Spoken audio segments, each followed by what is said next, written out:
여기 보면은 그 유월절 규례예요. 유월절 규례에 어린 양을 취해 가지고 그래가지고 그 사람 수를 따라서 하나씩 취해 갖고 또 그렇게 계산을 해 가지고 이렇게 하라고 하는 이야기들을 쭉 해요. 근데 그 안에 이걸 잡고 그 피로 양을 먹을 집 문 좌우 설주와 안방에 바르고 그 밤에 그 고기를 불에 구워 무교본과 쓴 나물과 아울러 먹되 난로나 물에 삶아서 먹지 말고 그 머리와 정강이는 다 내장을 다 불에 구워 먹고 아침까지 남겨주지 말며 아침까지 남은 것은 소화하라. 너희는 그것을 이렇게 먹을지니 하고 이제 쭉 나와요. 지금 이제 그 유월절 규례 가운데 어떻게 그 문설주에 바른 피가 이게 모든 죽음들이 이렇게 패스 오버하는지, 그래서 이 이야기들을 갖다가 이 패스 오버라고 그래요, 그죠? 근데 47절이죠, 그죠? 예. 이게 12장이 굉장히 길어갖고요. 그래 보면은 네. 한 집에서 먹되 그 고기를 조금 더 집 밖으로 내지 말고 뼈도 꺾지 말며 이스라엘 회중이 다 이것을 지킬지니 하고 이 뼈를 꺾지 말라는 이야기가 나와요. 안에 하나님 앞에 드려지는 이 어린 양은 흠이 없는 것이라 해야 돼요.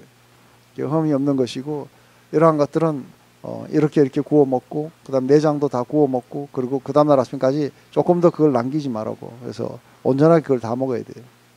예수님의 이것은 하나의 상징인 거죠. 나중에 오시는 예수님의 이 살과 피를 갖다가 어떻게 피는 어떻게 하고 그리고 살은 어떻게 먹고 하는 이야기들이에요. 근데 그 뼈를 하나도 이렇게 꺾으면 안 된다고 하는 이야기는 이게 안에서 만약에 그때 이렇게 뼈가 꺾어지면은 이게 유월절 규례가 깨져요, 그죠? 그래서 온전하게 지금 이 출애굽기에서 이야기했는 어린 양, 바로 그 희생양의 그런 온전한 모습을 갖다가 보여주지 못하게 돼요. 그래서 이 뼈가 하나도 꺾이게 되면은 안에서 이게 꺾지 말며 했는데 꺾였기 때문에 성경이 응하지 못하게 돼요. 이게 우연이 아니고 이게 우연하게 예수님은 일찍 돌아가셨고 우연하게 양쪽에 있는 이 강도들은 그렇게 살아있는 게 아닌 거예요. 왜냐하면 이 이야기들을 사도 요한이 여기다 쓴 것은 그분이 온전한 유월절의 희생양이었다는 것. 그래서 뼈가 하나도 꺾이면 안 된다는 이것을 갖다가 지금 여기서 강조를 하고 있어요. 근데 그 대신 뼈를 안 꺾은 대신에 죽었나 안 죽었나를 갖다가 확인할 때 뼈를 꺾지 않은 대신에 창으로 옆구리를 찔렀어요. 근데 저는 이게 그 성경마다 이렇게 마태, 마가, 누가 이게 다 나오는 줄 아는데 이게 창으로 옆구리를 찌른 이야기는 안 나와요. 또 여기만 나와요. 그 창으로 찌른 이야기를 왜 했는가? 근데 제가 지난번에도 한번 그 말씀을 드렸지만 그 안에서 사람이 그러니까 십자가에 달리게 되면 적어도 이거보다 높이 달렸을 거예요, 그죠? 적어도 발이 이거보다 높을 거예요. 그 높으면은 안에서 이걸 갖다가 찔러야 돼요, 그죠? 그 찌르는데 옆구리를 찔렀어요. 그 옆에서 똑같이 있다가 옆구리를 찔르면 이렇게 찌르는데 위에 달린 건 찌르면 뭐예요? 밑에서 위로 관통하게 돼요. 그래서 궁극적으로 위로 올라가면서 물과 피가 확 쏟아져 나왔어요. 그 안에 피가 한 방울도 남김없이 다 쏟아져 나와야 돼요. 그것은 바로 우리의 죄를 온전하게 이렇게 속하게 되는 거예요. 근데 이게 올라가가지고 폐를 관통하고 그리고 심장을 관통했을 거라고. 그리고 그 심장 속에 고여있던 그런 모든 피들이 이걸 창이 빠져나오면서 쏟아져 나오는데 거기에 안에서 피가 쏟아져 나왔다고만 안 하고 물도 함께 같이 쏟아져 나왔다고 해요. 온 피와 물을 갖다가 쏟으셨다고 해요. 근데 이게 무슨 그런 의미일까 하는 거죠. 안에서 피는 우리의 죄 사함을 갖다가 이렇게 나타내요. 그렇기 때문에 예수님이 보혈을 쏟았다는 것은 이게 죄 사함의 그런 어떤 피들이 이렇게 오게 돼요. 근데 피가 이 피 안에는 피 흘림 안에는 우리가 성경을 보게 되면 이 두 가지 종류가 있어요. 하나는 이게 무지한 자의 피를 갖다가 흘리게 되면은 어떻게 된다는 그런 이야기들이 있어요. 근데 이 피라는 거는 굉장히 많은 다른 사람들의 이렇게 피를 흘리게 돼요. 그래서 그 안에 이 피들은 전부 다 하나님 앞에 복수를 호소해요. 히브리서 13장에 가면 우리가 이룬 것은 어디인데 거기에는 아벨의 피보다 더 낫게 예수 그리스도의 뿌린 피가 있는 곳이라고 그래요. 근데 아벨의 피는 뭘 호소해요? 네 아우의 피가 땅에서부터 내게 복수를 호소하고 있다. 내가 무지하게 여기서 죽었습니다. 그다음에 그 안에 복수를 원하고 보복을 원하고 하는 이러한 무지한 피들이 수두룩하게 뿌려져 있어요. 우리가 살아오는 모든 이 삶 안에, 역사 안에, 공간 안에, 각 나라마다 이런 인저스티스들이 자행되고 무지한 자들의 피들이 흘러내리고 그 속에서 수도 없는 이 피들이 하나님 앞에 정의를 요구하게 되고 복수를 호소해요. 근데 예수님의 심장 속에서 흘러나왔던 피는 사뭇 다른 피인 거예요. 이 피는 이건 오직 그 사랑밖에 모르는 피. 그렇기 때문에 이 아벨의 피보다 훨씬 더 나은 예수 그리스도의 뿌린 피는 용서를 호소해요. 바로 자기를 찌른 자들을 갖다가 용서해달라고 하는 그 호소의 피.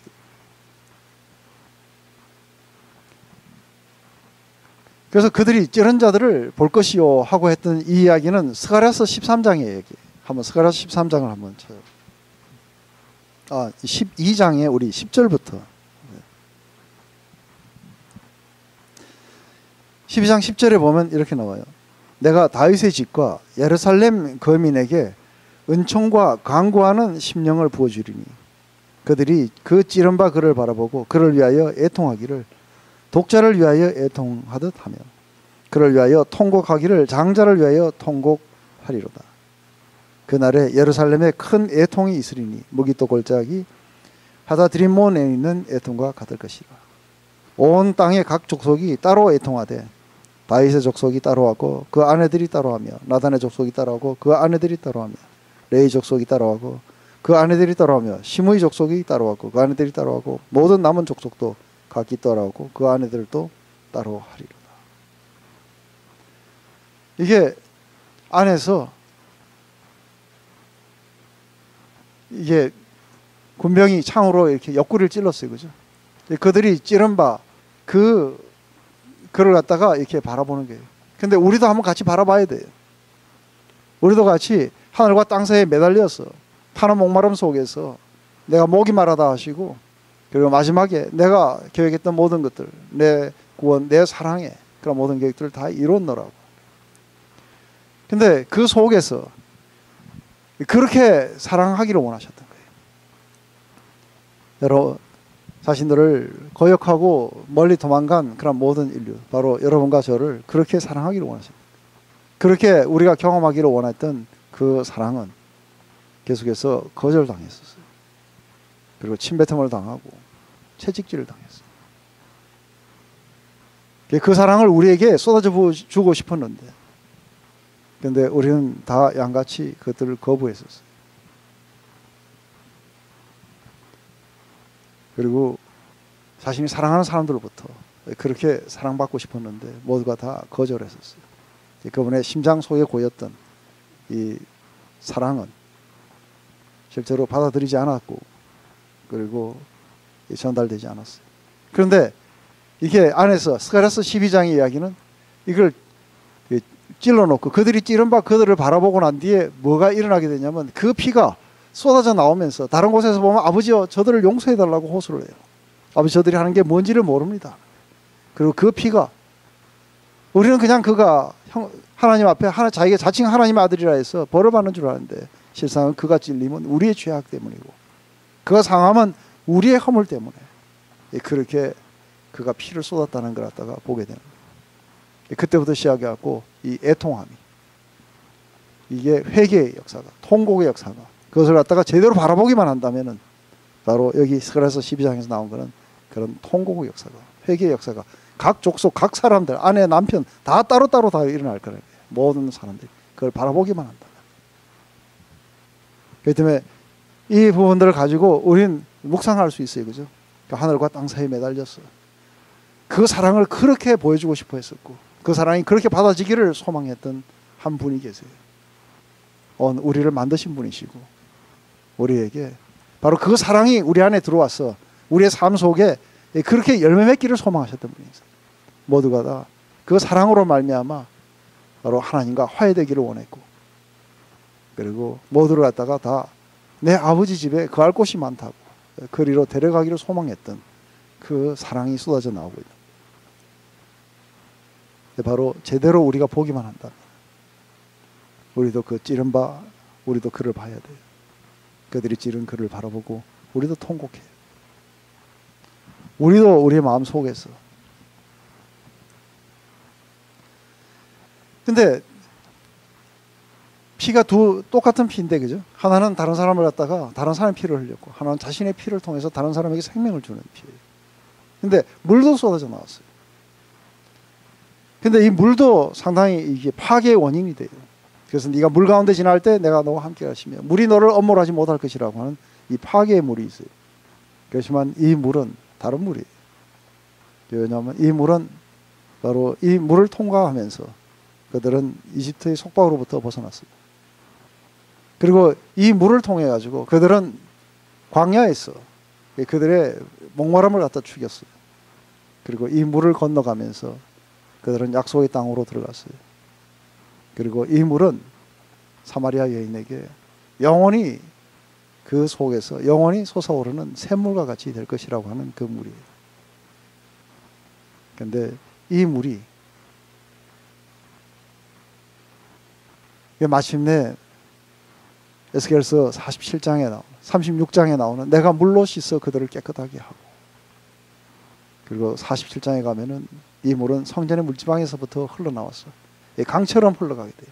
수많은 사람들이 그 속에서 세례를 받게 되고 그 속에서 새로워지고 그리고 그 속에서 모든 나무들마다 열매를 맺히게 되는 그 생명을 주는 그 하나는 죄 용서함이었지만 하나는 우리에게 새로운 삶 그리고 새로운 생명을 주기 위해 물도 흘리시는 거예요. 그렇기 때문에 우리 13장에 가보면 스가랴서 13장에 가보면 그날에 죄와 더러움을 씻는 샘이 다윗의 족속과 예루살렘 거민을 위하여 열리리라. 만군의 여호와가 말하노라. 그날에 내가 우상의 이름을 이 땅에서 끊어도 기억도 되지 못하게 할 것이며 거짓 선자와 더러운 사기를 이 땅에서 떠나게 할 것이라. 안에서 그날에 더러움을 씻는 샘이 다윗의 족속과 예루살렘 거민을 위해서 열린다고 하는 거죠. 한 샘을 하나님이 터뜨리시겠다는 거죠.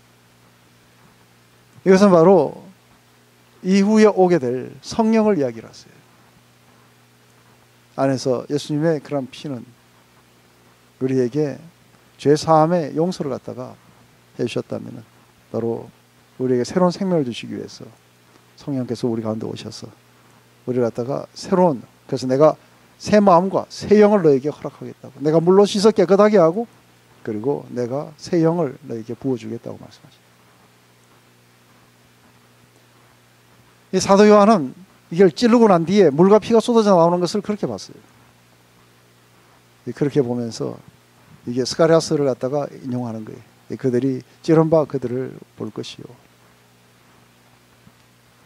그 안에 다시 한번 우리가 이 마지막 우리 19장은 한번 집에 가셔갖고 묵상을 해보실 필요가 있다 봐요.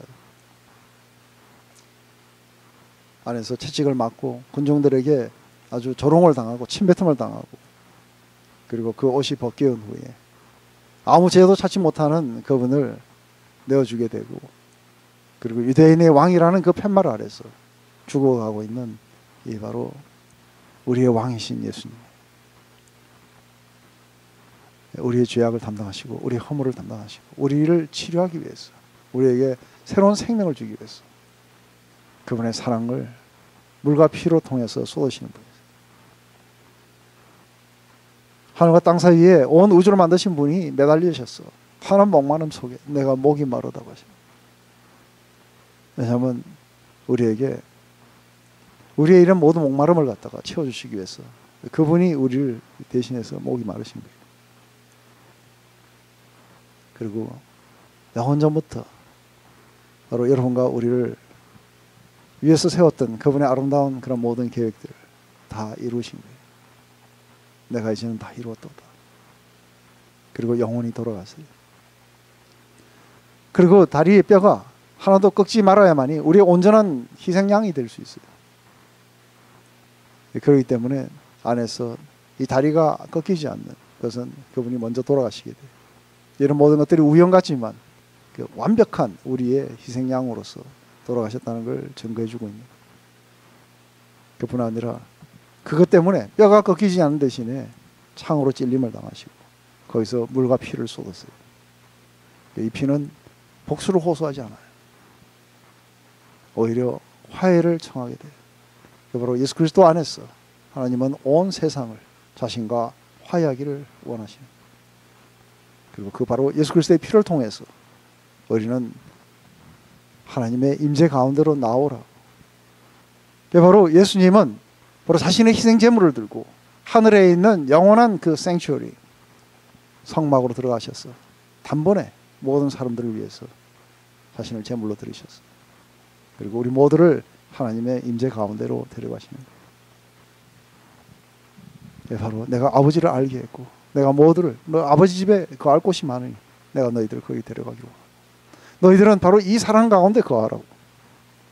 날마다 이 사랑 가운데 거해서 이 사랑이 너희들 안에서 열매 맺어 자라갈 수 있도록 그래서 하나님 아버지의 자녀들이 될 수 있도록 그리고 찬송이 될 수 있도록 그분의 심장이 우리를 사랑했던 그 심장이 깨어지고 그 속에서 물과 피를 쏟으시는 거예요. 그래서 우리를 정결케 할 것이고 그리고 이것은 우리에게 새로운 생명을 줄 것이고 우리의 모든 갈증들을 갖다가 해소해주고 영원토록 솟아오르는 그런 샘물이 되게 해서 우리를 데려가기 위해서 이 모든 일들이 죽음 후에도 이런 일들이 일어나게 돼요.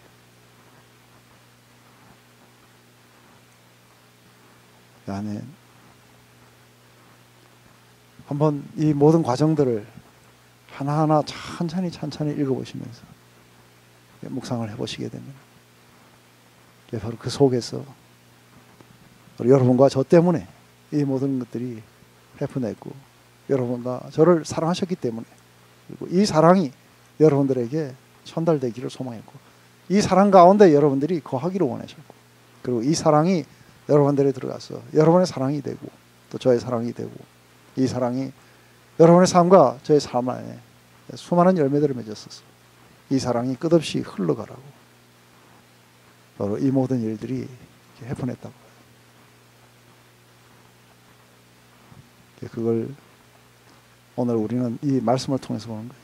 그래서 여러분들 한 주 동안 한번 이 말씀을 묵상하고 또 묵상해 보면 그분은 왜 거기 달으셨는가 하면 바로 우리 때문에 거기 달리셨다는 걸 보게 돼요.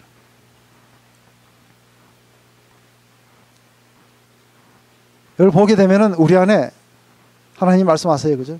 그날에 아주 통곡이 일어나게 될 거라고.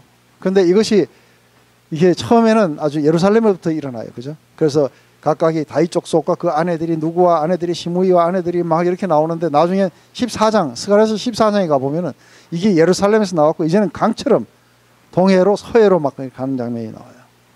한번 스가랴서 14장을 한번 봐보세요. 14장 8절에 이렇게 나와요. 그날의 생수가 예루살렘에서 솟아나 절반은 동해로 절반은 서해로 흐를 것이라. 여름에도 겨울에도 그러하리라. 여호와께서 친히 천하의 왕이 되시리니 그날에 여호와께서 홀로 하나이실 것이요 그 이름이 홀로 하나이실 것이며 하고 이렇게 그날에 하나님이 친히 우리의 왕이 되시는 거예요. 그래서 이제는 우리를 다스리실 거예요. 그분은 은혜와 사랑으로 우리를 다스리실 거예요.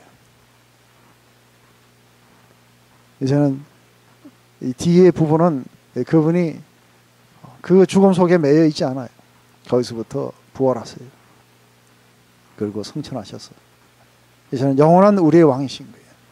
근데 다른 왕이신 거예요. 바로 그분의 몸에는 우리를 섬기셨던 그 흔적들을 가지고 계세요. 나중에 도마에게 보여주세요. 내 찌른 이 손을 보라. 22년 전에 제게도 보여주셨어요. 그 공헌한 그 손은 바로 얼마나 저를 사랑하셨습니까? 바로 이 모든 과정들을 겪으셨는가.